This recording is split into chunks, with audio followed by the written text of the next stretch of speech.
dia, o NE1 está no ar, eu agradeço desde já a sua companhia. Seguimos juntos até 1h e nesta edição você vai ver um levantamento revelou que no Nordeste, metade das mulheres acredita que não é tratada com respeito. A violência acontece dentro de casa, na maioria das vezes, e a gente traz essa discussão. É época de calor e um mosquito aparece com mais frequência, o Aedes aegypti. A gente vai falar sobre os sintomas das arboviroses que são transmitidas por ele, dengue, zika e chikungunya. Tem cobrança do calendário do NE1 em Paulista, falta calçamento na Avenida Rodolfo Aureliano. Para piorar, o local virou um ponto irregular de descarte de lixo. A gente está de novo com os moradores para cobrar soluções. Outro assunto de hoje é a timidez na adolescência. Muitas famílias se preocupam com isso. Mas será que é motivo de preocupação mesmo? O ano letivo começa ainda este mês em muitas escolas e tem gente lucrando com esse período, encadernando livros e fazendo etiquetas personalizadas. Tem ainda informações sobre FGTS, como sacar e como saber se a empresa está depositando corretamente o valor. E ainda, bora ver onde praticar exercício de graça na região metropolitana? Hoje a gente mostra quais atividades estão disponíveis em Paulista e Jaboatão. E tem muito mais aqui para você no NE1. Eu te convido para almoçar com a gente. Agora são 11h49 e a gente vai seguir com informações do trânsito para você. E, inclusive, falando também sobre essa movimentação muito intensa que a gente está vendo aí na Agamenon Magalhães, aí perto do Parque Amorim. A gente vê ali os carros parados ali na faixa de pedestres, a dificuldade ali para todo mundo passar, né? Agora 11h49. A gente vai seguindo o nosso giro pela Avenida Domingos Ferreira, em Boa Viagem. Os motoristas estão aí sentindo Piedade, sentindo Candeias. A gente vai vendo essa movimentação aí perto do meio-dia, né, que vai se intensificando. Nós estamos nesse período sem funcionamento das escolas, né, de férias escolares. O trânsito está mais livre para o motorista em alguns momentos do dia. Mas agora a gente vai mostrando para você uns outros pontos. A gente vai circulando agora pela Avenida Caxangá. A gente vê essa movimentação bem tranquila do lado direito dos motoristas que vão seguindo o sentido Camaragibe, São Lourenço da Mata. E no lado esquerdo, os motoristas que estão vindo aí sentido Centro do Recife, sentido Derby. Agora a gente vai lá para a Avenida Norte, no bairro da Encruzilhada, bem ali no cruzamento, né? A gente observa essa movimentação do trânsito, a circulação agora, 11h50. E por falar em trânsito, a gente continua falando sobre mobilidade aqui no NE1. É porque no trânsito, né? Quantas vezes o semáforo abriu e o motorista não saiu porque estava distraído, hein? É que nesse tempo em que o motorista estava parado, no engarrafamento ou esperando o sinal abrir, ele se ocupa com outras coisas. É o tempo, muitas vezes, de passar uma mensagem, comer rapidamente alguma coisa. Mas tudo isso é proibido e perigoso, viu? Por isso que a gente vai conversar agora com Daniele Fonseca. O carro está parado, mas tem coisas que não são permitidas, né, Daniele? Bom dia para você.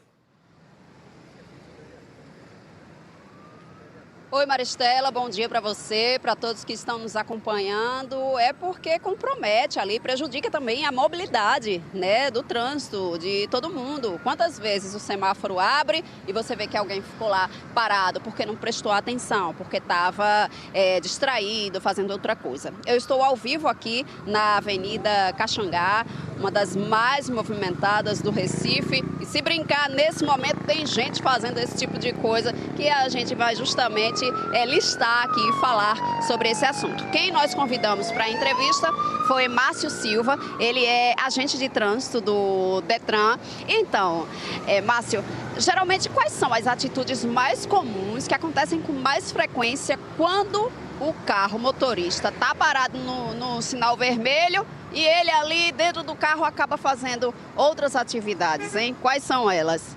Bom dia, ainda bom dia. Bom dia a todos. Olha só, muito motorista acha que porque ele parou no semáforo, ele pode pegar o celular, manusear o telefone celular. Não pode, é infração, tá bom? Inclusive, a gente coloca isso no campo de observação. O veículo estava parado no semáforo e o condutor manuseando o telefone celular ou segurando o telefone celular. Essas duas infrações são infrações gravíssimas. 7 pontos na carteira. O que é o manuseando o celular? É justamente você chegar e estar digitando. Parou no semáforo, aí vai rapidinho, o zap, né? Aí pegou ali, distraiu. Você deixou de prestar atenção no que está acontecendo à frente, o semáforo abre, a pessoa fica. Existe também o segurando e o manuseando. O segurando é quando a pessoa está com ele aqui, falando no telefone. Isso não pode. Além do manuseio ou uso do celular, quais são as outras situações mais comuns? Gente, principalmente mulher, usa o espelho aí para um monte de coisa, enquanto o sinal está parado. Pronto. Está vermelho. Existe essa infração também, é uma infração leve, tá? Que é dirigir sem os cuidados e sem atenção à segurança, tá? Não pode. Quando você está focado no trânsito, quando a pessoa está dirigindo, ela tem que estar focado simplesmente no trânsito. O que está acontecendo, pessoas atravessando, pedestre atravessando ou algo que esteja acontecendo, animais. Tá? Então você tem que estar focado no trânsito. Até porque a gente vive uma insegurança. Então você tem que estar atento se alguém vai tentar fazer alguma coisa, flanelinha tentando limpar vidro de carro e tal. Então tem que estar com a atenção voltada para o trânsito. Você falou aí especificamente do valor da multa e pontuação na carteira no caso do celular. E essas outras atividades, assim, às vezes bem inusitadas, né? Bom, se essa que eu falei da dirigir sem os cuidados, né, sem atenção, ela é uma infração leve, tá bom? R$ 83 e uns centavos, que agora me fugiu a memória. Mas já a do celular, tá? Manuseando ou segurando é uma infração gravíssima, R$ 293,47. E existe uma que acontece muito com os motociclistas. Eles pegam o celular e enfiam aqui dentro do capacete, tá? Isso é dirigir utilizando o telefone celular. É uma infração média, R$ 130,16. O prejuízo, claro, o risco de acidentes é o mais temido, né? Mas o risco disso tudo para a mobilidade do próprio trânsito. Sim, como eu falei, quando a pessoa está dirigindo, o ideal é estar voltado, focado para o trânsito, certo? O índice de acidente, de sinistros, no caso, né, tem aumentado justamente por conta dessa distração. E existem pesquisas que falam que quando você passa 4 minutos para responder, baixou a cabeça ali para responder uma mensagem, você a 80 km por hora, tá, equivale a você percorrer um estádio de futebol. Nossa, foi bom aí esse referencial, viu, Márcio? A gente agradece demais sua participação aqui no NA1 de hoje. A gente volta contigo aí no estúdio. Maristela. O carro parado muitas vezes parece uma permissão, né, para fazer todas essas coisas. Afinal de contas, o semáforo está fechado, mas isso pode sim comprometer a nossa segurança, a segurança das outras pessoas. Acaba deixando o trânsito ainda mais lento e tudo isso é muito complicado, né? Fora todos os riscos, né, que foram mencionados aí. Muito obrigada, viu, Daniele? Seguimos agora de carona com a nossa Globomoto. Para você que está no trânsito, está circulando aí pelas principais ruas e avenidas da região metropolitana, Elvis Lopes já está seguindo aí esse caminho junto com a gente, a Avenida Doutor José Rufino, no Barro, aí na sua tela. Parou agora, semáforo fechado, mas a gente consegue observar a movimentação tranquila do trânsito, esses motoristas aí que estão sentindo a BR-101, agora 11 horas e 56 minutos. E a gente vai aí observando essa movimentação ao vivo do trânsito, o semáforo aberto, e a gente vai seguindo aí o caminho junto com Elvis Lopes. E o calendário do NA1 está de olho nas reclamações das comunidades. E hoje a gente está de volta à Paulista, na Vila Torres Galvão. Moradores da Avenida Rodolfo Aureliano reclamam da falta de calçamento. O problema fica ainda maior porque o local está cheio de lixo e outros entulhos, como móveis e sofás velhos. A gente recebeu essas imagens que mostram a quantidade de sujeira. Ontem ainda tocaram fogo no lixo. Aí foi fumaça e mau cheiro para todo lado, né? A gente está vendo aí essas imagens que chegaram pelo nosso canal Globo. A gente agradece a sua participação, por isso que o QR Code Não sai da nossa tela, é para você mandar vídeos e fotos e contar para a gente o que está acontecendo na sua comunidade. Aí nós fazemos o quê? Voltamos à comunidade para acompanhar essa situação. Bianca Carvalho está por lá, conversando com os moradores. Estou vendo fumaça ainda por aí, né, Bianca? Imagina o mau cheiro. Bom dia para você. Oi, Maris, bom dia para você, bom dia para todo mundo. Maris, eu até achei que a gente ia contar somente boa notícia quando eu entrei aqui. Porque, gente, para as pessoas se situarem que estão assistindo a gente agora, tem o Morada da Paz, é aquela ruazinha do lado. Pronto, ali. No começo você vê calçadinha bonita. Não, depois é assim, de barro. Aqui, ó, é de terra. Areia pisada.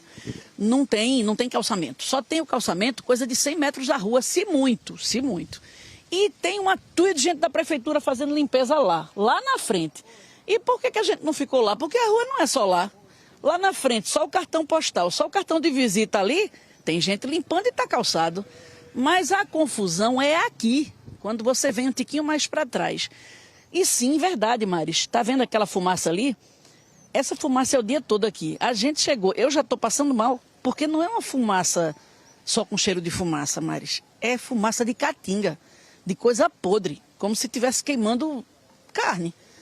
E aí o povo disse que é galinha. Eu vou entrar em detalhes sobre isso, mas agora, deixa eu mostrar para vocês uma reportagem que a gente fez aqui em novembro, porque foi a primeira vez que a gente veio em novembro, para falar dessa Avenida Rodolfo Aureliano. Vou mostrar para vocês como é que isso estava. Vamos ver. Estivemos com o calendário do NE1 na Vila Torres Galvão no dia 5 de novembro do ano passado. Moradores mandaram este vídeo mostrando como estava a Avenida Rodolfo Aureliano. Sacolas de lixo, entulhos e até animais soltos no local que eram atraídos pela sujeira. Então isso chama urubus. Os animais tudo solto aí, como você está vendo. Eu moro nessa casa aqui. Minha casa some de tanto cobre, de tanta fumaça. Minha mãe tem 89 anos, não tem condições de morar aqui mais. Ainda de acordo com os moradores, na época a coleta de lixo não estava sendo feita regularmente pela prefeitura. Eu moro aqui há 27 anos, vai fazer 27 anos, e nunca mudou. Tirando a situação do lixo, nós temos um problema muito decorrente, muito terrível, que é nos períodos chuvosos. Aqui fica alagado, a gente não consegue sequer andar. Mesmo aqueles que têm veículo, fica sofrendo para poder passar aqui e transitar, porque não tem condições nenhuma. Esse lixo, agora está limpo, né? Agora está limpo. Esse lixo agora está baixinho. Eles vêm, mas o que a gente pretende pedir que encarecidamente eles façam é trazer o pessoal que fazia a limpeza nas ruas e que seja diário isso. Nós procuramos a Prefeitura de Paulista. A Secretaria de Obras e Serviços Públicos da cidade disse que ia fazer uma vistoria para avaliar as condições do local e executar os serviços de limpeza e capinação na avenida. E sobre a coleta de lixo, a Prefeitura disse que o serviço estava sendo feito diariamente e que ia verificar o que estava acontecendo para garantir que a manutenção e a limpeza da avenida fossem mantidas.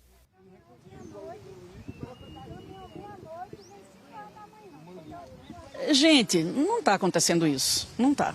Tem coisa de 10 homens da prefeitura lá na frente, na área calçada, como eu falei para vocês, e num pedacinho da área que não está calçada. Mas a situação continua, inclusive a fumaça.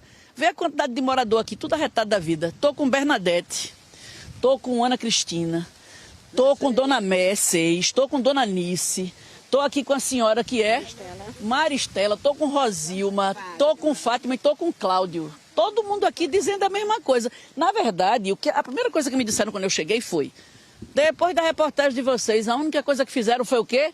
Planar, só isso. Passar uma máquina para poder planar aqui. Só isso. Mais E o nada. lixo continua. Lixo continua. Continua aqui, que tem para tocar fogo hoje. O dia todinho. E é acumulado nas ruas todas. Nas ruas todas. Eles dizem que a coleta acontece regularmente. Isso é verdade, Cláudio? O carro vem, sabe? Mas recolhe aqui, ó. Mas não tem seletiva. Mas não tem seletiva, não. Não tem a seletiva. Não tem, não. Ele vem e recolhe aqui. A gente traz de casa e bota aqui, ó. Todo mundo joga aqui. Agora, isso aconteceu por causa já deles, já da empresa, que aqui tinha um rapaz com um carro de mão, ele subia as ruas, recolhia. E agora esse rapaz Estava sumiu. aí. Esse rapaz sumiu. Ninguém veio Quem é que tem lixo na frente de casa aqui? A senhora tem lixo na frente de casa aqui?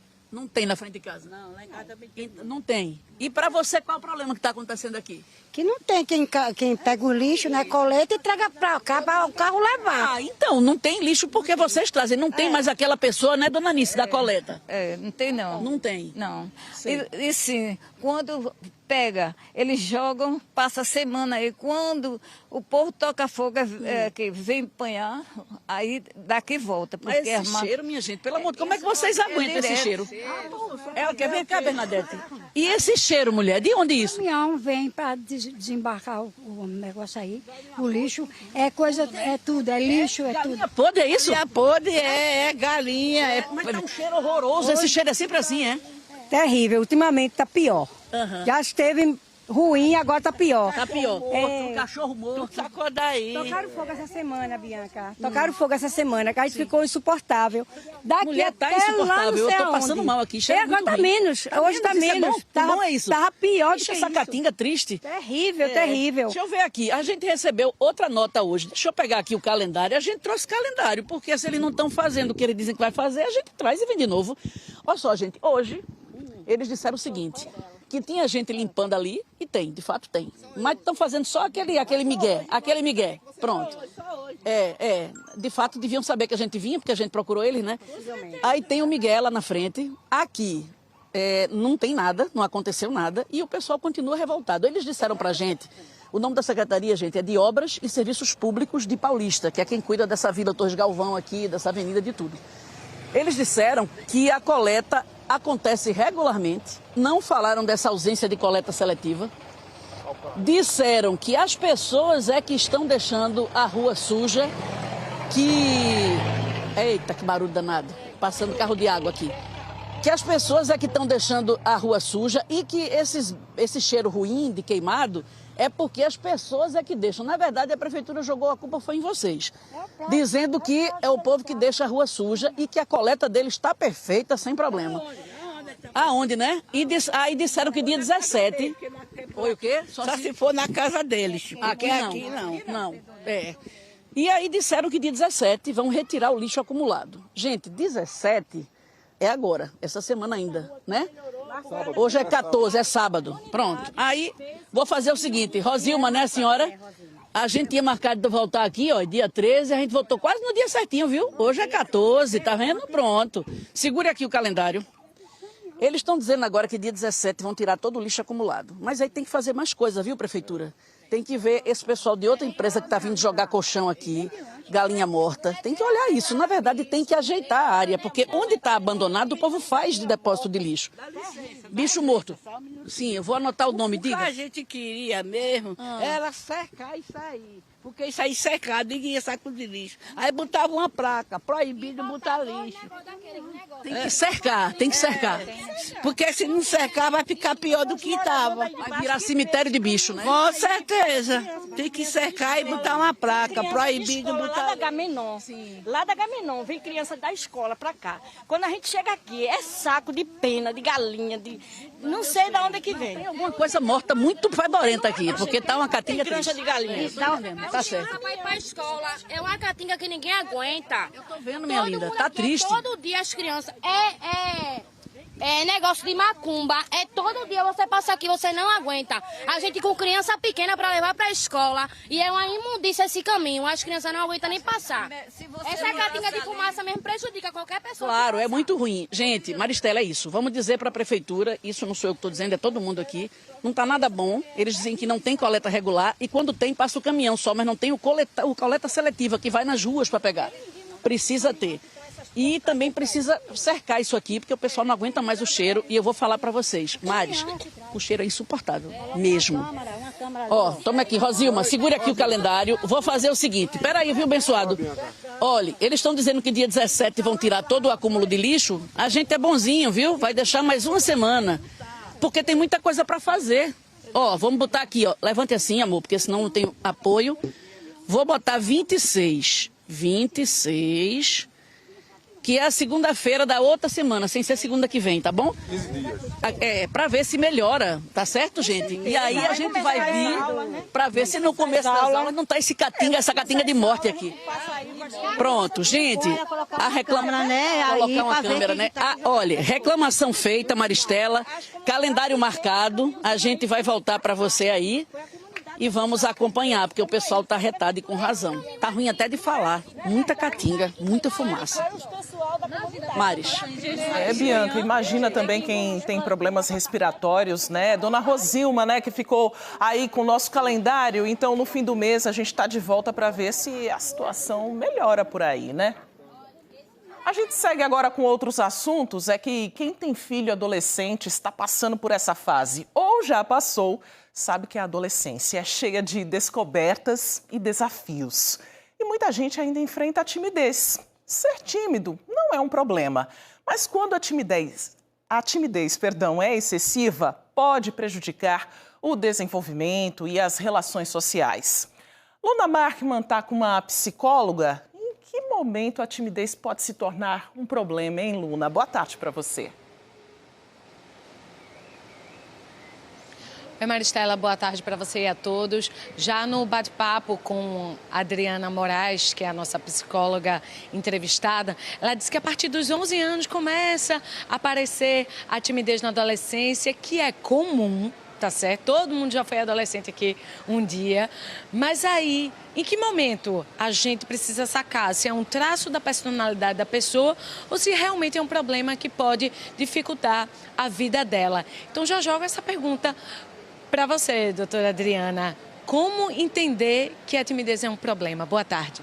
Boa tarde, Luma. Boa tarde, Maristela. Boa tarde a todos. Bom, é um paradoxo que o adolescente vive, né? Porque, na verdade, ele quer muito ser aceito, né? Ser contemplado, ser bem avaliado, porém ele teme muito esse momento de como ele vai ser inserido no circuito social, né? De receber rejeições. Então, o ambiente familiar, o quarto, é sempre um lugar em que ele se sente seguro, acolhido. Então, há uma duração, uma intensidade e uma frequência que é tida como normal, que eles fiquem ali, se mantenham mais reservados. É normal um certo barulho interior que o adolescente sinta, até pelo sistema mesmo, né, neuroquímico dele. Mas não é normal que ele se mantenha e persevere por um período muito prolongado. Então, que sinais os pais responsáveis podem começar a notar?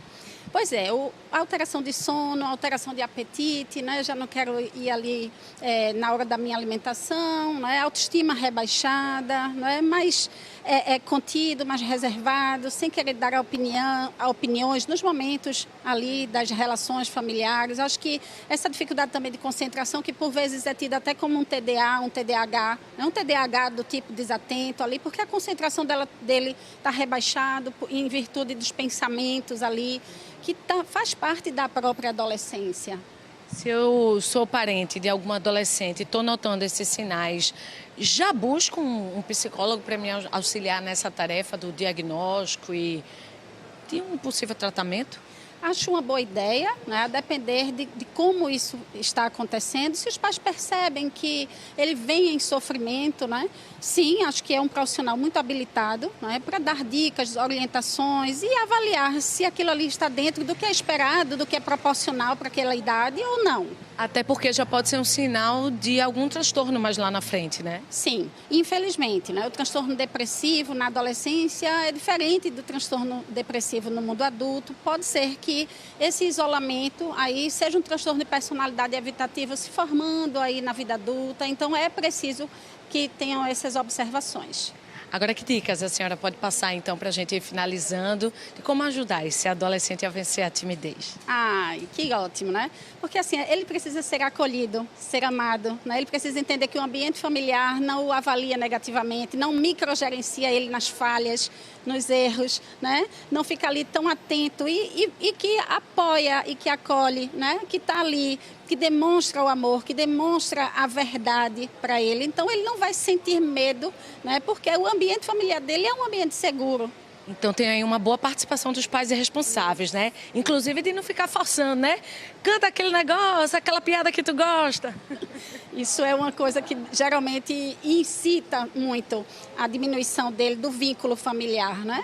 Dos pais, às vezes, quererem, olha, abraça tio fulano, né? Recita aquela poesia, né? Olha, faz aquela estrelinha que você sabe. Naquela situação ali, ela gosta da estrelinha, mas não forçar, né? Experienciar, que ela tenha a fluidez da experiência, né, dela, sem que torne isso algo menos prazeroso para ela, e sim que ela receba aquilo ali de um modo que ela se sinta à vontade para fazer, né? E que isso vai trazer nela uma repercussão emocional de maior bem-estar psíquico. É verdade. Beleza. Maravilha, então, doutora, muito obrigada pelas informações. Então, Maristela, é isso, boas dicas aí. Então, entre os 11, a partir dos 11 anos, já começa a chegar junto do teu filho, pedir para ele deixar aquela porta aberta para ter esse canal, tirar aquele fone de ouvido para poder conversar durante o almoço, né, doutora? Até porque muitas vezes eles se isolam, ficam ali, se os pais não oportunizam esse lugar de acolhimento, isso não vai funcionar. Tá joia. Volto com você, Maristela, muito obrigada. Já vai socializando dentro de casa, né, Luna? A seguir, um levantamento revelou que no Nordeste, metade das mulheres acredita que não é tratada com respeito. São vários os tipos de violência que acontecem, principalmente dentro de casa. E ainda é época de calor e aumenta o aparecimento de mosquitos. Um deles é o Aedes aegypti. A gente vai falar sobre os sintomas das arboviroses que são transmitidas por ele: dengue, zika e chikungunya.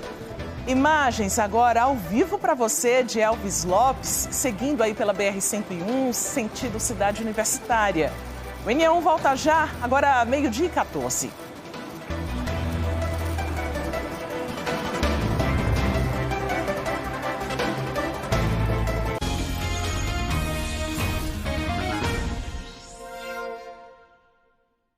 Meio-dia 16, agora o assunto é o combate à dengue. Essa semana a Secretaria de Saúde do Estado emitiu um alerta sobre os cuidados nessa época do ano para evitar a reprodução do mosquito. Ana Márcia Rio é gerente das arboviroses e zoonoses da Secretaria da Saúde de Pernambuco. Ela está aqui para uma conversa com a gente. Seja muito bem-vinda, Ana, ao NE1. Eu que agradeço. Pode sentar. Para a gente conversar sobre este assunto tão importante que está dentro e fora de casa, né? E esse cuidado que a gente precisa ter em mais um ano de campanha, né, Ana? Por que o verão é um prato cheio para o mosquito? Exatamente, Maristela. A Secretaria já lançou esse alerta porque a gente sabe que essa combinação temperatura e chuvas que a gente já vem observando do início de janeiro, do início do ano, eles são muito favoráveis para a proliferação dos mosquitos. E como a gente quer se antecipar na questão da prevenção, que é o que tem que acontecer. A prevenção, ela tem que estar em todo o ano, porque diferente da questão da sazonalidade da influenza, a arbovirose normalmente a gente espera para março. No ano passado, a gente teve um pequeno aumento, que não foi expressivo, em março, abril, mas o nosso número alto, o nosso pipoco de casos, foi na semana 27, que foi no final de julho. Por isso, janeiro é tão importante neste combate, né? Muitas pessoas devem, de fato, estar pensando no mês de março.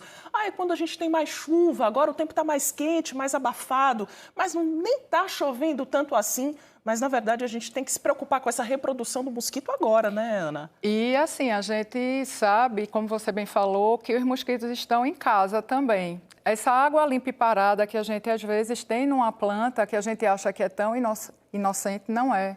Porque esses ovos, eles passam até mais de um ano, Maristela, ali naquele recipiente com água limpa e parada.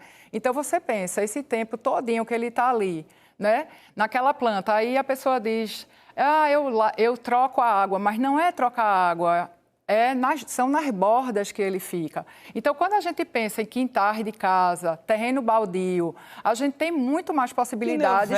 Pneu velho. Tampinha, garrafa. Qualquer lugar, Maristela, que junte água limpa e parada, a gente pode ter a proliferação do mosquito. A gente já viu em tampinha de garrafa, como você falou. Então, imagina eu passar ali num terreno que está ali abandonado. Então, a gente precisa muito, e a gente vem fazendo esse alerta, porque a gente não trabalha só, temos parceiros, né? Os municípios executam essas atividades, as regionais. Então, a gente está sempre falando sobre isso para que a gente evite os casos graves. É porque tem a parte que o morador cuida, né, dentro e fora de casa, mas também tem a parte que cabe ao Estado. Então, como está acontecendo esse trabalho junto aos municípios, limpeza de praças, de parques, de cemitérios? O Estado, ele se direciona às regionais de saúde. As regionais de saúde se direcionam aos municípios, que são normalmente quem executam essas atividades. Mas nós também temos as parcerias com as nossas outras secretarias. Secretaria de Meio Ambiente, Secretaria de... várias secretarias, Secretaria da Educação... Várias secretarias participam, não só a saúde. Então, a gente precisa dessa parceria, como a imprensa também, sempre está em contato com a gente, porque a informação, Maristela, ela precisa chegar. Vamos relembrar, então, os sinais da doença? Vamos sim. Se a gente fala do caso início, né, o caso leve, a gente tem uma febre, né, dor de cabeça, dor no fundo dos olhos, dores no corpo. Mas se a gente passa para uma forma já de alarme, a gente pode ter dores no estômago, pode ter vômitos persistentes e uma possível hemorragia, que não é obrigado de acontecer. Agora, são sinais tão parecidos com outras doenças, né? Como é que a gente faz para diferenciar, Ana? São sinais bem parecidos com outras viroses. Por isso que chegou no hospital, tudo vai ser dengue. Por que dengue? Porque dengue é o que causa mais óbitos e, para a saúde pública, é o que ocasiona mais casos. Então, quando chega ou numa UPA ou no hospital, todo mundo começa como dengue. Depois vai se observando. E há um risco muito grande também de fazer uma primeira medicação em casa, né? Teve uma dor no corpo, uma febre, a pessoa já está acostumada a tomar um determinado medicamento, mas isso pode ser bem perigoso se for dengue mesmo, né? Não, Maristela, isso é totalmente... Não tem recomendação isso. Se automedicar, em qualquer caso, não é recomendado. Se você está com um sintoma leve da dengue ou qualquer outra virose, procurar a unidade mais próxima da sua casa, que normalmente são as unidades de saúde da família. Então, você tem essa possibilidade de chegar nessa unidade e ter um primeiro atendimento. E o acompanhamento. Dentro dos municípios, a gente tem pessoas fundamentais, que são os agentes comunitários de saúde e os agentes de endemias. Os agentes comunitários, ele cuida mais da pessoa, né? De marcar consultas, mas eles são importantíssimos nesse trâmite entre a unidade de saúde da família e a comunidade. E o agente de endemias, ele vai estar vendo a questão do território, o que é que eu tenho mais ali naquele território. Então, deixa o agente entrar na sua casa, ele vai chegar devidamente identificado, todos, né? Precisamos nos somar a essa campanha em mais um ano para evitar a proliferação do mosquito. Ana, quero muito agradecer a sua participação aqui ao vivo, seja muito bem-vinda sempre, uma ótima tarde. A gente fala agora sobre uma cultura que mata e que precisa mudar. 2025 teve o maior número de feminicídios dos últimos 9 anos em Pernambuco. Ano passado, 88 mulheres foram assassinadas por serem mulheres. Em 2024, foram 76, um aumento de mais de 15%, de acordo com a Secretaria de Defesa Social do Estado. Foram mais de 7.600 inquéritos enviados à Justiça sobre violência doméstica e 16.538 medidas protetivas solicitadas por mulheres em 2025. Isso significa uma média de 1.378 pedidos de medidas por mês, 45 por dia. O combate à violência contra a mulher começa cedo, com a educação da sociedade contra a cultura machista, quando o homem se sente superior à mulher. O respeito deve ser ensinado em casa, nas escolas e com campanhas nas ruas. O desrespeito nem sempre é escancarado. Às vezes ele se esconde no olhar, na palavra, numa ameaça disfarçada de cuidado, um sentimento que acompanha milhares de mulheres todos os dias. Um levantamento revelou que no Nordeste metade das mulheres acredita que não é tratada com respeito. E o medo é tão grande que, para falar desse assunto, muitas preferem nem mostrar o rosto. Foi muito conturbado, foi muito sofrido. Foram 7 anos de muita agressão física, verbal, violência sexual. Ele me privou de trabalhar, de ter contato com minha família, dos meus amigos. Ele dizia sempre que ninguém me queria, que eu era gorda, que eu era feia. Ela viveu anos de desrespeito e agressões dentro de casa. Um ciclo de violência que se construiu aos poucos, com controle, manipulação e ameaças constantes. Um desrespeito que não atingiu apenas o corpo, mas a liberdade, a autonomia e a vida. Você acha que ele está cuidando de você, mas na realidade não está, né? Ele me destruiu completamente, né? E vai ter danos que não vão ser reparáveis, principalmente o dano emocional, né? Os traumas que por mais que eu faça terapia, não vai adiantar. A Pesquisa Nacional sobre Violência Doméstica e Familiar contra a Mulher mostra que esse desrespeito faz parte do dia a dia. Para a maioria, ele acontece na rua, um espaço que deveria ser de circulação e liberdade, mas que, para muitas, se torna ameaça. Os dados da pesquisa revelam ainda uma percepção alarmante. No Nordeste, 81% das mulheres acreditam que a violência doméstica aumentou nos últimos 12 meses. E 7 em cada 10 consideram o Brasil um país muito machista. Mesmo após a denúncia, o medo permanece, porque a violência deixa marcas que não desaparecem com facilidade. Ela continua na rotina, na saúde emocional, na dificuldade de retomar a própria vida. Essa psicóloga do Tribunal de Justiça de Pernambuco reforça que o combate à violência contra a mulher deve começar cedo, na educação, e que o desafio é desestruturar uma cultura enraizada onde o homem se enxerga no topo de uma hierarquia. Isso vai levar bastante tempo ainda, não é mudar a cultura, não é uma coisa que acontece da hora para outra. A gente precisa o tempo inteiro estar trabalhando nessas questões, mas trabalhar com as infâncias, com as crianças, com os adolescentes, para já reconhecerem a igualdade de papéis, para já entenderem que não podem perpetuar relacionamentos abusivos que muitas vezes viram nas famílias, nas próprias famílias acontecer, que naturalizaram de alguma forma. A secretária executiva da Mulher de Pernambuco destaca as ações de acolhimento e enfrentamento à violência, mas reforça que a mudança também passa pela sociedade. A gente tem avançado no sentido de apontar que existem outras formas de violência tão grave quanto a violência física. Então, o silenciamento, o descrédito ou a responsabilização da vítima pela violência que ela sofreu é importante, porque quando você só olha para a vítima e tenta responsabilizá-la, você deixa de ver que essa violência ela não é individual, não foi só aquela mulher ou aquele agressor, mas a gente está falando de algo que é maior, que é estrutural, e os números mostram isso. Então, a gente tem avançado, mas precisa caminhar ainda mais, porque esses números são altos, mas dados apontam que eles são menos de 50% do total dos casos de violência. Então, a gente precisa avançar e é uma tarefa de todos. Mesmo com medo, a mulher que não quis se identificar fez questão de dar entrevista e alertar outras mulheres que estão vivendo o que ela já viveu. Qual é a mensagem que você levaria a outras mulheres que estão passando por uma situação que você já passou e o que você diria a elas? Que não se calem, que procure ajuda.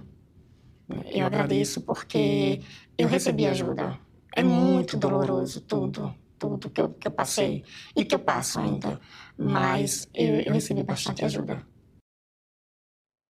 Essa rede de apoio é tão importante nesse momento, né? Por isso, nós vamos reforçar os canais de denúncia de violência contra a mulher. Nós temos aqui na nossa tela o 180, que é o contato da Central Nacional Gratuita, que atende 24 horas. O 190 é o telefone da Polícia Militar. Temos também o 0800 281 9455, é o Disque Denúncia do Ministério Público. O 0800 281 8187, que é o contato da Ouvidoria da Mulher de Pernambuco. Tem atendimento das 8 da manhã às 8 da noite. 5 pessoas foram presas, suspeitas de cometer crimes de tráfico de drogas, roubo de cargas e homicídios no Recife. Os detalhes da Operação Pacto de Sangue foram divulgados agora há pouco pela Polícia Civil.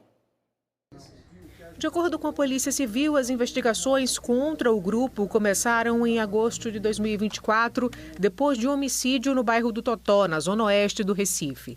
Imagens da câmera de segurança do restaurante registraram o crime na época e mostram quando os suspeitos entram no local e atiram contra a vítima. O que apuramos foi que todo esse crime foi relacionado a ciúmes onde havia ali uma suspeita de uma traição e um dos autores do crime fez um pacto com traficantes, com outros envolvidos na criminalidade para cometer esse crime brutal. E a gente aprofundou as investigações e verificou que existia não só esse crime do homicídio, mas também as pessoas eram envolvidas com o tráfico de drogas, com o roubo de carga, muito comércio ilegal de arma de fogo e muito dinheiro ilícito envolvido nessas atividades. Hoje foram cumpridos mandados de busca e apreensão no Recife, em Jaboatão dos Guararapes, Fernando de Noronha e São José da Coroa Grande. 5 pessoas foram presas. Um casal foi preso em Fernando de Noronha. Uma pessoa foi presa no município de Recife e as outras 2 já se encontravam presas, pois as prendemos no decorrer da investigação. Eram pessoas relacionadas a outros homicídios e tráfico de drogas, principalmente no município de Moreno. O FGTS, Fundo de Garantia do Tempo de Serviço, foi criado com o objetivo de proteger o trabalhador demitido sem justa causa. No início de cada mês, os empregadores depositam em contas abertas na Caixa, em nome dos empregados, o valor correspondente a 8% do salário de cada funcionário. Mas esse valor pode ser sacado em algumas circunstâncias. E a gente vai falar agora com Daniele Fonseca para saber quais são essas situações, hein, Daniele? Olha, Maristela, algumas são bem comuns, né, que as pessoas sabem, mas tem algumas que pouca gente conhece. Quem a gente convidou para essa entrevista foi Rita Serafim, ela é advogada. Então, Rita, quais são as situações em que o trabalhador pode sacar o FGTS mesmo sem ser demitido por justa causa? Boa tarde, seja bem-vinda. Boa tarde, Daniele. Boa tarde, Maristela. Boa tarde a todos. Então, Daniele, o trabalhador ele tem algumas modalidades que ele pode sacar esse FGTS mesmo sem demissão, sem justa causa.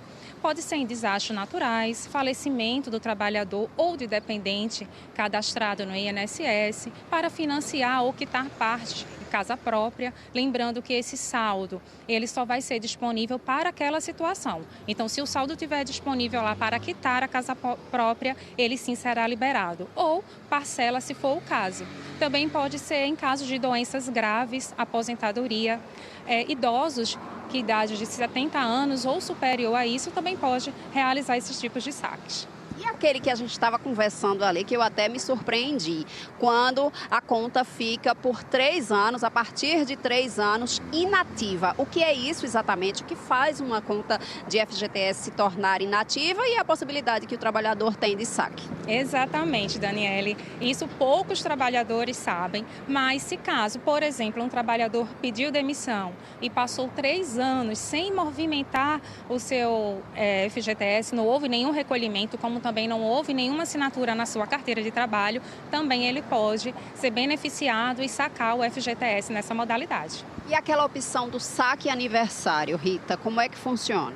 O saque aniversário é uma modalidade onde o trabalhador vai lá na Caixa Econômica, no aplicativo da Caixa Econômica ou na agência, faz essa opção e todo ano, no mês do seu aniversário, ele pode sacar parte do saldo que está disponível na sua conta.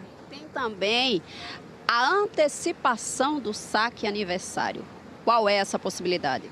Isso, Daniele, isso é uma grande dúvida entre o trabalhador, porque o saque aniversário é uma modalidade, a antecipação do saque aniversário é outra modalidade.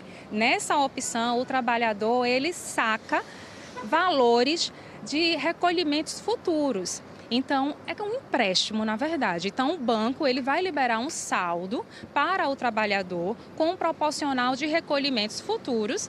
Porém, esse trabalhador vai ficar com o saldo bloqueado, porque vai ficar disponível ao banco e ele não vai poder ter acesso a nenhum tipo de saque, até quitar esse contrato. E como é que o empregado, o trabalhador, faz para saber se o FGTS está sendo depositado pela empresa, pelo patrão? Simples. O aplicativo da Caixa Econômica, ele consegue ver toda a movimentação do seu extrato do FGTS. E é importante, Daniela, que ele faça esse acompanhamento. Por quê? Se a empresa, o patrão, ele não estiver recolhendo o FGTS de forma reiterada, cabe aí uma reclamação no Ministério Público do Trabalho ou até mesmo o trabalhador pode entrar com a ação, que é uma ação de rescisão indireta. E qual é o tipo de punição para a empresa que não está fazendo esse depósito de FGTS? A empresa ela recebe multa caso seja notificada pelo Ministério do Trabalho e pela rescisão indireta, na própria ação é pedido o recolhimento com correção, como até mesmo uma indenização. Rita, a gente agradece demais, viu, sua participação aqui no NE1, trazendo essas informações sobre o saque FGTS, as possibilidades, e fica aí o alerta. A gente acompanha, vê lá o extrato, se isso está sendo depositado e, se for o caso, uma denúncia. A gente volta contigo, Maristela. Obrigada pelas orientações, Daniele. A gente fala agora sobre o cadastro de comerciantes que querem trabalhar no Carnaval de Olinda, tanto nas prévias como na festa mesmo. Nós temos imagens ao vivo do nosso repórter cinematográfico Elias Henrique. Hoje é o último dia para quem trabalhou no ano passado se inscrever. É na Avenida Liberdade, número 68, bairro do Carmo, em Olinda. É necessário apresentar documento pessoal com foto, crachá do ano passado e comprovante de residência. A gente está vendo que está tudo bem tranquilo por aí, você pode ir lá fazer o seu cadastro. Amanhã começa a etapa para os novatos. É nesse mesmo local, tá? E a gente lembra o horário para você.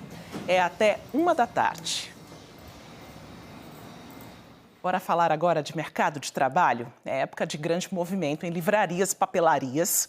É que as famílias estão na preparação aí para o ano letivo escolar e tem gente que aproveita esse período para fazer uma renda extra. Quem trabalha com encadernação de livros e cadernos e etiquetas personalizadas está cheio de encomendas. Todo ano, quando começa, é assim. Parece um caderno cheio de páginas em branco, prontas para a gente escrever novas histórias.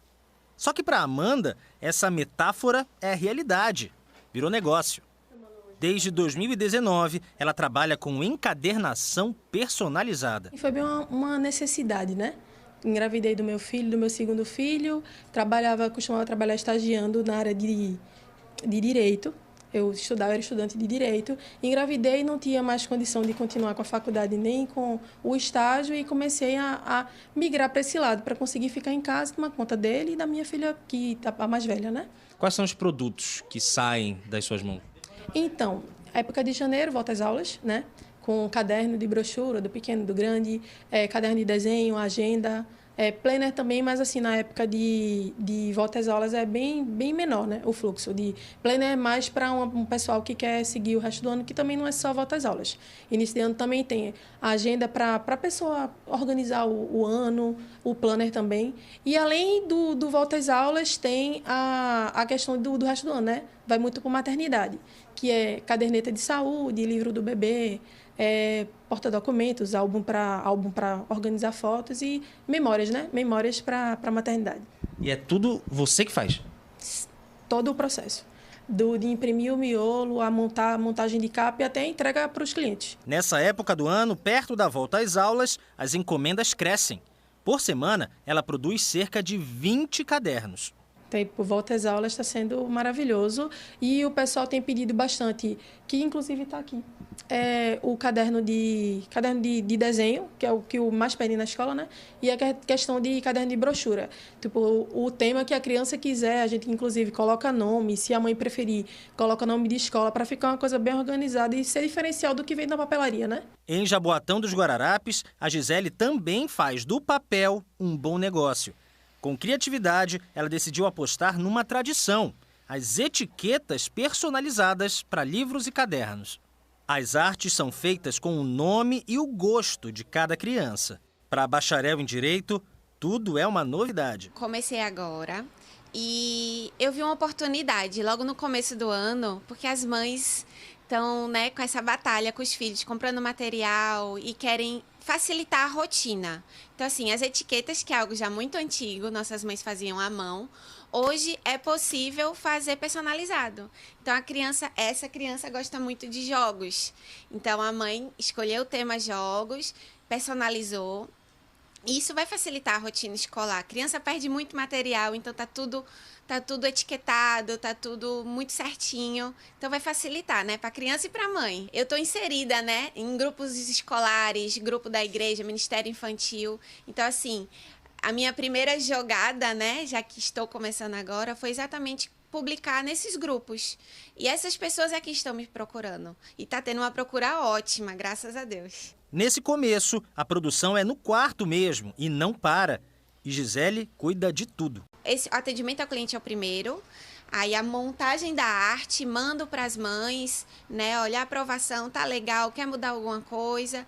Se tiver tudo certo, vem a parte da impressão, para depois vir a parte do recorte, porque eu já entrego as etiquetas prontinhas, bem fácil para poder já utilizar e colocar nos materiais. O personalizado é algo que as mães, principalmente, que querem fazer festinhas de crianças, elas querem tudo tão bonitinho, então elas sempre tem sempre algum evento, aniversário, são datas comemorativas, dia de namorados, dia de mães. Então, assim, as pessoas procuram muito personalizados, né? Para fazer sentido aquele momento. Então, assim, eu acho que o mercado é ótimo. E assim, nesse mundo cada vez mais digital, apostar no papel ainda é uma boa. Ainda é uma boa. Tem tanta coisa linda que pode sair no papel, muitas variedades. E enquanto as aulas não começam, o NE1 traz para você receitinhas saudáveis para compartilhar com os pequenos e com a família. Hoje a gente vai aprender a fazer uma panqueca de banana com cacau na frigideira. Oi, gente! Eu sou a nutricionista materno-infantil Tafnis Oliveira e junto com Liz, aqui no NE1, você vai aprender uma receita super prática, uma panqueca de banana com cacau.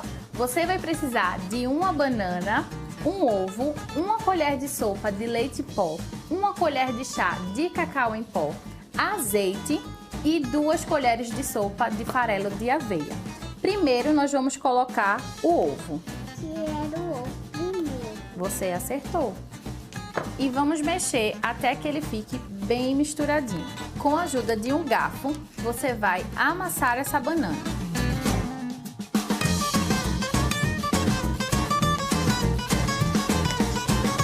E vai mexer mais uma vez. Agora vamos colocar o leite em pó.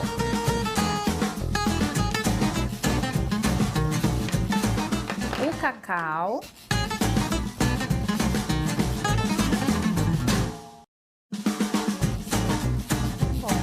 E por último, vamos acrescentar o farelo de aveia. Essa receitinha as crianças adoram. Não vai açúcar, o cacau dá todo um sabor especial e adocicado a essa panqueca. Após a massa estiver pronta, nós vamos levar para a frigideira para assar dos 2 lados. Agora nós vamos colocar a massa da panqueca para assar dos 2 lados. Essa etapa da receita é muito importante que quem faça seja um adulto. O ponto de virada da panqueca é quando você observar que vão começar a estourar algumas bolinhas.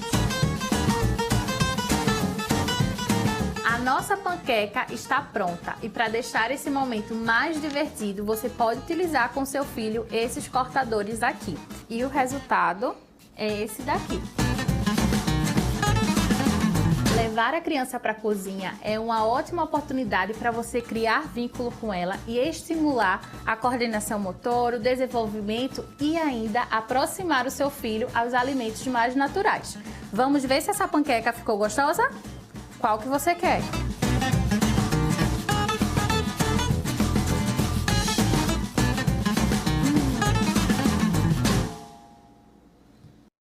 Ah, que delícia! E quem está na cozinha nesse momento, arrumando o almoço, sabe que já já tem uma pilha de pratos e panelas para lavar.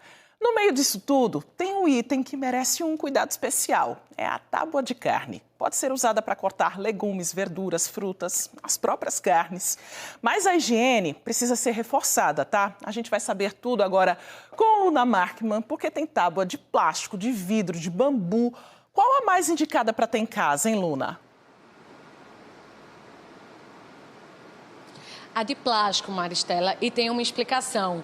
Quem vai dar essa resposta para a gente é o biólogo Heitor Neco, que é professor daqui da Universidade da Uninassal, que é da onde a gente fala ao vivo. Por que de plástico, professor? Boa tarde. Boa tarde. Então, Luna, na verdade, a gente tem uma resolução da Anvisa que fala que para instituições que trabalham com alimento, instituições que trabalham com preparo, restaurante, né, a melhor é a de plástico. Qualquer plástico, não. Tem que ser um plástico como esse aí, que é um plástico de polietileno de alta densidade, né? Então, é aquela tabuazinha que a gente vai ver que ela é mais pesada, mais rígida, né? Então, ela tem que ser lisa, tem que ser atóxica, né? Aquela fácil de higienizar. E a gente vai ver daqui a pouquinho como higienizar. Agora, antes, normalmente a pessoa usa para tudo, né? Para cortar carne, fruta, legume. Pelo menos quantas em casa? Em casa, 2. Meus estudantes aqui da Uninassal, que vão trabalhar com preparo de alimentos, já sabem o seguinte, tem que ter várias tábuas. A gente até convenciona por cor. Por exemplo, uma tábua de polietileno de alta densidade vermelha é para carne bovina, aquela amarela para carne de aves, né? Mas em casa, 2 pelo menos. Por quê? Uma você vai utilizar para o preparo de carne crua e outra para aquele alimento que vai ser consumido cru, uma fruta, uma verdura. Maravilha. Agora vamos para a parte da higienização. Cortei uma carne na tábua, qual é o jeito certo de limpar? Pronto, primeira coisa, a gente tem que ficar de olho, né? A gente vai usar um detergente, né? Detergente neutro de preferência, e vai utilizar de preferência o lado amarelo da esponja. Por que não esse lado tão abrasivo verde? Porque quando a gente utilizar esse lado verde, a gente vai estar já criando também microfissuras, seja na tábua de plástico mesmo resistente, quanto na tábua de madeira. Depois do detergente? Depois do detergente, aí eu vou dar uma receitinha aqui de uma solução sanitizante, bem simples, coisa que todo mundo tem em casa, água sanitária. Então aqui eu já tinha colocado 2 litros de água. Qual é, de fato, o ideal? É 1 litro de água para uma colherzinha de sopa, ó, de água sanitária. Então aqui, como tem 2 litros, coloco 1 colher de água sanitária e mais 1 colher de água sanitária. Isso porque essa tábua é grandinha, né? Então precisa de mais água. E aí a gente coloca dentro, é? Perfeito. Então a gente pode pegar aqui, deixa eu pegar essa tábua, ó, se você for ver, essa aqui é lisa, né? Então ela não tem aquelas depressõezinhas ou aquilo que é para deixar a carne segura. Coloquei aqui, você vai ver que ela flutua. O que é que a gente pode fazer, ó? Colocar uma panelinha com água, que aí vai ficar um peso e a gente vai deixar uns 10, 15 minutos. 10, 15 minutos. Antes de perguntar como secar, precisa fazer isso toda vez que corta uma carne? Toda vez que corta uma carne precisa. Por quê? A gente tem que ter cuidado com as doenças transmitidas por alimento. Então, a carne crua, ela tem, por exemplo, salmonela, ela pode ter Campylobacter. Campylobacter é uma bactéria que é uma das principais causas de diarreia no mundo. Então, a gente tem que fazer isso realmente, por quê?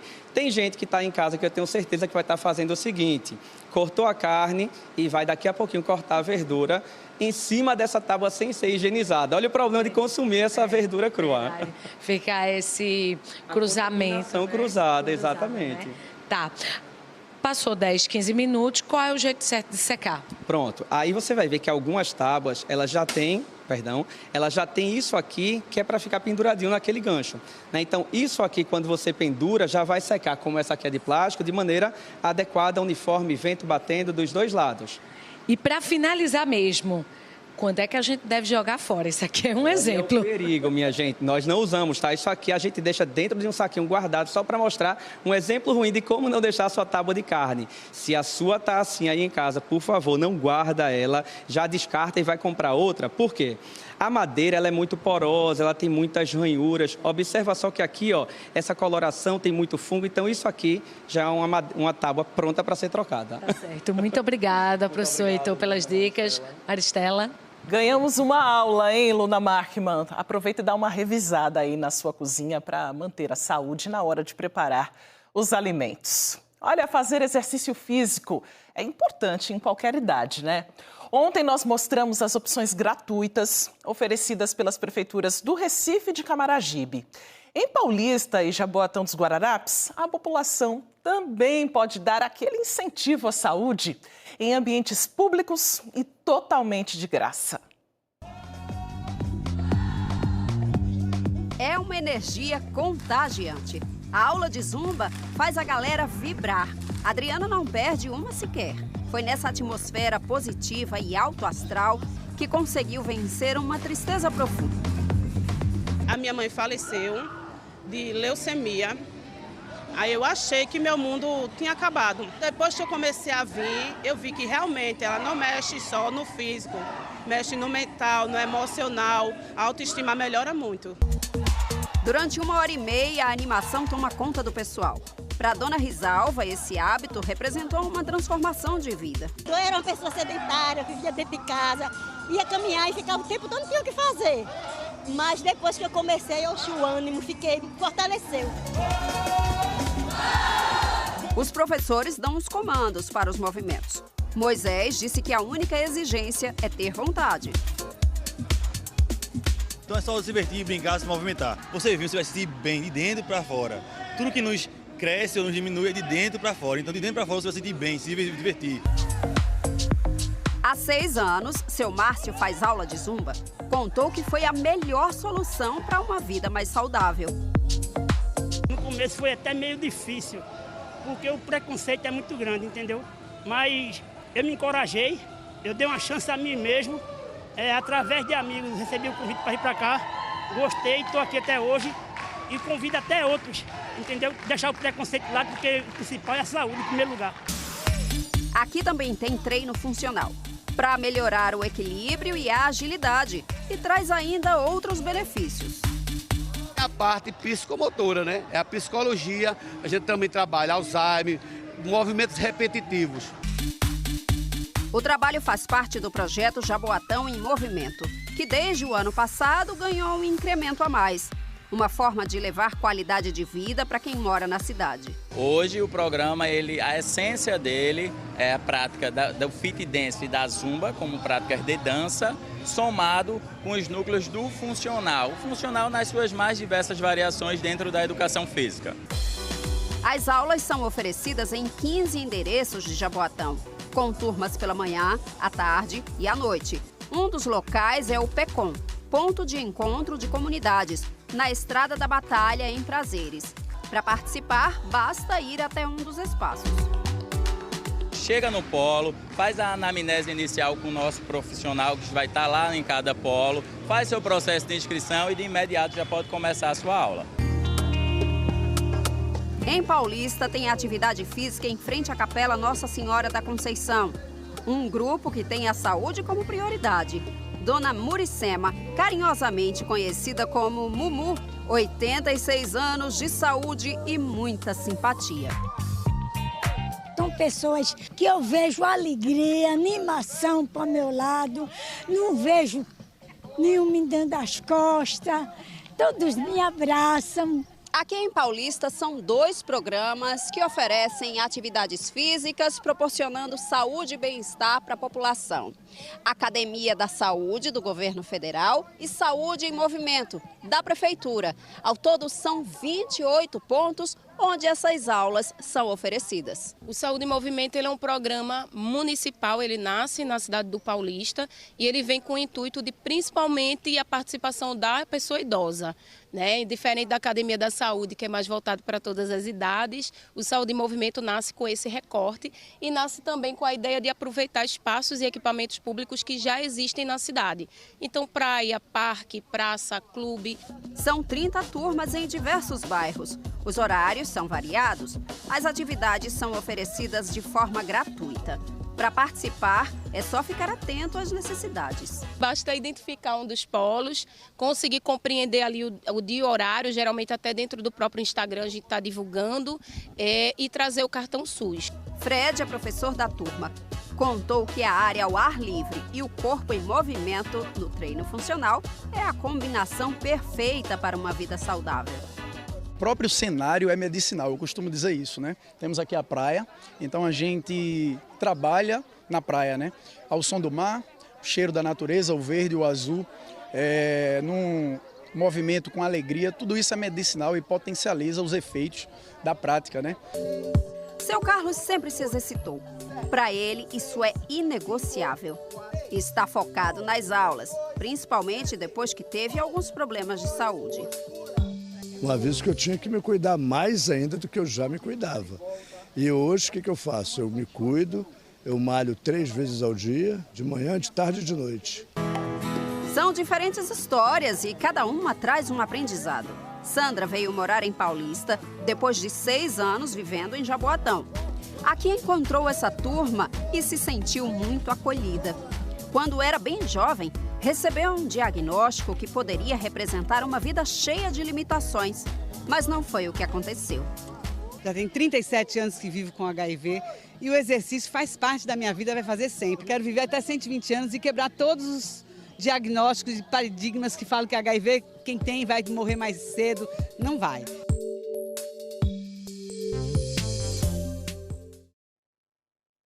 Logo mais, nos destaques do Jornal Hoje, você vai ver os detalhes da operação da Polícia Federal para apurar fraudes no caso do Banco Master. Oi, Kovalik. Olá, daqui a pouco a gente se encontra no Jornal Hoje e você vai ver todos os detalhes da nova operação da Polícia Federal sobre o Banco Master. A PF apreendeu carros, quase R$100 mil em dinheiro vivo e armas em endereços ligados ao dono do Master, Daniel Vorcaro, e parentes dele em 5 estados. A PF ainda bloqueou quase R$6 bilhões. A ordem foi do ministro do Supremo, Dias Toffoli. Ainda sobre o Banco Master, o Fundo Garantidor de Crédito, o FGC, ainda aguarda a lista de pessoas que investiram no banco para restituir o dinheiro. Até agora, cerca de 1.600.000 ex-clientes do Master têm direito a receber essa garantia do FGC. O valor total pode passar de R$40 bilhões. Parque aquático no interior de São Paulo é fechado de forma provisória depois da morte de um guarda-vidas num dos brinquedos. O rapaz de 24 anos foi sugado pelo ralo de um brinquedo ao tentar recuperar a aliança de um visitante. Ele foi socorrido, mas não sobreviveu. Espero você no Jornal Hoje. Até lá. A seguir, uma reportagem sobre uma das estrelas do filme O Agente Secreto, a gata Carminha, que também foi premiada no Bicho de Ouro. O NE1 volta já, agora 12h56.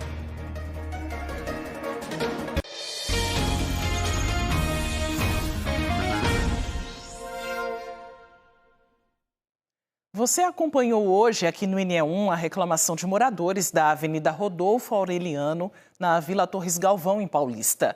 Nosso calendário esteve lá em novembro do ano passado para mostrar a falta de calçamento e o problema de acúmulo de lixo e mato.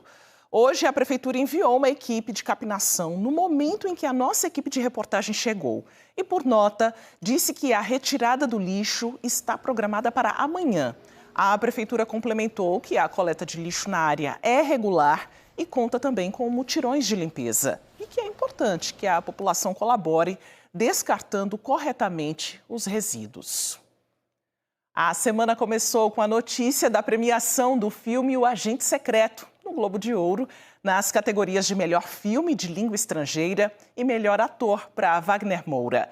Mas tem uma outra atriz do filme, ou melhor, gatriz, que também conquistou um troféu pela atuação, é a gata Carminha. Parabéns, The Secret Agent! A trajetória de sucesso do filme O Agente Secreto tem acumulado prêmios. São 54 até agora, alguns inesperados. Eles fazem parte de uma coleção que não para de crescer. A lista de prêmios inclui alguns dos festivais mais importantes do mundo nas principais categorias e também algumas premiações inusitadas, como o troféu O Bicho de Ouro, conquistado pela Carminha no Festival de Cinema de Nova York. E ela conquistou o papel porque é assim, muito mansinha. Sem dúvida, foi uma estreia em grande estilo para a diva de 4 patas, sem raça definida, de 6 anos de idade. Carminha saiu do anonimato e da rotina que divide com outros 5 gatos e a Camila para interpretar uma personagem em dose dupla, Liza e Elis, uma gata com 2 faces. A gata Carminha teve que fazer marcações no rosto para a produção dos efeitos de computação gráfica. Gatinho Janus, que chama. É uma condição bem rara que pode acontecer nos gatos e acredito que tenha sido dessa forma, porque no filme é como se todo mundo estivesse ali, como se uma dupla personalidade. Carminha teve concorrente, esta gata laranja, mas tinha uma vantagem que fez toda a diferença. A gatriz apareceu em 2 cenas e teve direito a cachê e algumas recompensas. Comprei bastante dos petiscos que ela gosta, a ração úmida que ela gosta também. E foi isso. Brinquedo, que tem um brinquedo que ela é louca, eu comprei vários para ela. E a gente vai revelar o segredinho que ajudou o Wagner Moura a conquistar a parceria animal no set de filmagem. A gente usou alguns coisinhas que ela gosta de comer, petisco e tal, para poder atrair ela. A cena é justamente isso, ela vindo meio que cumprimentar ele, porque ele chega na pensão, né? O Bicho de Ouro é mais uma conquista entre tantas do já consagrado O Agente Secreto, que conquistou um lugar definitivo na história do cinema brasileiro. Eu não conhecia essa categoria, eu não sabia da indicação dela. E aí, de repente, aconteceu e aí foi uma surpresa muito grande, assim, a gente está muito feliz. Eu acho que ela está também. E qual a recompensa que ela teve por esse desempenho tão reconhecido? Ela recebeu o cachê dela. Agradeço demais a sua companhia e participação. O NE1 volta amanhã e você, claro, pode rever e compartilhar as reportagens a qualquer hora no Globoplay. Uma ótima tarde para você, bom almoço. Fique agora com o Globo Esporte.